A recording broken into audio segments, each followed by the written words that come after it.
जैसा कि आपने ही कहा कि देश की सबसे बड़ी अदालत 28 तारीख को कोई फैसला देने वाली है। देश की सबसे बड़ी अदालत में सबने अपना अपना पक्ष रख दिया है, तो देश की सबसे बड़ी अदालत का फैसला आने का इंतजार करने के बजाय निर्वाचन आयोग की यह घोषणा निर्वाचन आयोग के अहंकार को दिखाती है, घमंड को दिखाती है। संवैधानिक संस्था होने का बार बार हमारे भाजपा के प्रवक्ता साथी हवाला दे रहे थे। निश्चित रूप से संवैधानिक संस्था है, लेकिन स्वतंत्र कहाँ रह गई?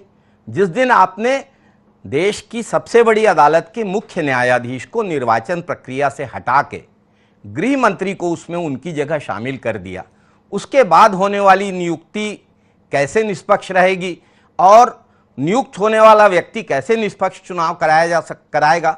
बिल्कुल नहीं करा सकता। मैं बादशाह जी की बात पे जाऊंगा। 2003 में गहन नहीं हुआ था, परीक्षण मात्र हुआ था, और 2003 में परीक्षण में 2 साल लगे थे। अब आप गहन परीक्षण 25 दिन के अंदर करना चाहते हैं, जिसे आपने 24 जून से शुरू किया। अचानक क्यों?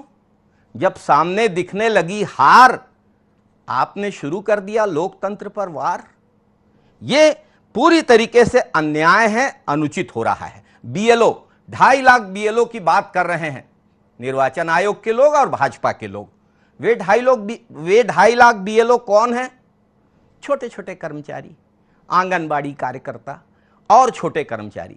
उनको किस तरीके से प्रशासनिक दबाव और आतंक में डबल इंजन की सरकार डाल रही है, ये बिहार में साफ देखने को मिल रहा है। दरभंगा भाजपा जिला भाजपा महिला शाखा की अध्यक्ष बीएलओ के साथ बैठकर उनका फोटो और वीडियो सामने आया है, जिसमें वो नाम उड़ा रही हैं। इसी तरह आधे अधूरे फॉर्म भरे जा रहे हैं। अगर कोई जागरूक पत्रकार, निर्भीक पत्रकार उसको उजागर कर रहा है, तो उस पत्रकार पर एफआईआर की जा रही है। ये कैसी हठधर्मिता है? ये कैसा अन्याय है? ये किस तरीके का निष्पक्ष चुनाव आप कराना चाहते हैं? निष्पक्ष चुनाव सिर्फ होना नहीं चाहिए, होते हुए दिखना भी चाहिए। दुर्भाग्य से बिहार में और देश में ये होते हुए नहीं दिखाई दे रहा है। बड़े बढ़िया तरीके से आप बोले, ऐसा लगा कि कोई जनसभा चल रही है, उसमें शैलेश नितिन त्रिवेदी को संबोधन करने का अवसर मिला है, लेकिन थोड़े तर्कों की जरूरत है। मुझको तो राकेश पोद्दार जी का जो संबोधन था वो लग रहा था कि कोई भाषण चल रहा है। अरे अभी तो रुकिए तो सही, सवाल का तो सामना कीजिए। इतना नाराज क्यों हो गए आप एक टिप्पणी पर?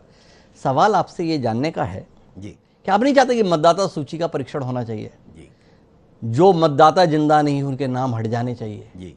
जिनका नाम शामिल नहीं है उनका नाम जोड़ना चाहिए जी। और इस पूरी प्रक्रिया में राजनीतिक दल के प्रतिनिधि भी बराबरी से भागीदार हैं। या अब आपके पास में उतने कार्यकर्ता रहे नहीं, इसलिए आप घबराए हुए हैं कि कार्यकर्ता तो हमारे पास है नहीं, हम बीएलओ के साथ में अपने प्रतिनिधि को कैसे लगाएं, इसलिए अपन लगातार चिल्लाएं। ऐसा कुछ है क्या? नहीं, विनम्रता पूर्वक मैं सिर्फ इतना कहना चाहूँगा कि जो 11 दस्तावेज सर में मान्य किए गए हैं निर्वाचन आयोग के द्वारा, नियमित कर्मचारी पेंशन भोगी का पहचान पत्र, 1987 के पूर्व जारी किया गया पहचान पत्र, जन्म प्रमाण पत्र, पासपोर्ट, मान्यता प्राप्त बोर्ड और विश्वविद्यालयों का प्रमाण पत्र, स्थायी निवास प्रमाण पत्र, वन अधिकार प्रमाण पत्र, जाति प्रमाण पत्र, एनआरसी और राज्य द्वारा जारी किया गया पारिवारिक रजिस्टर और सरकार के द्वारा भूमि मकान आवंटन का प्रमाण पत्र। मैं आपसे ही पूछना चाहता हूं कि बिहार में जो गरीब, सुदूर इलाके में रहने वाला, अनुसूचित जाति, जनजाति, अति पिछड़ा वर्ग और पिछड़ा वर्ग का व्यक्ति है, जिसके पुरखों ने स्कूल का मुंह नहीं देखा, जिनके पास कोई जमीन नहीं है, कोई भूमिहीन नहीं है, वे गरीब लोग भाजपा और निर्वाचन आयोग के निशाने पर क्यों हैं?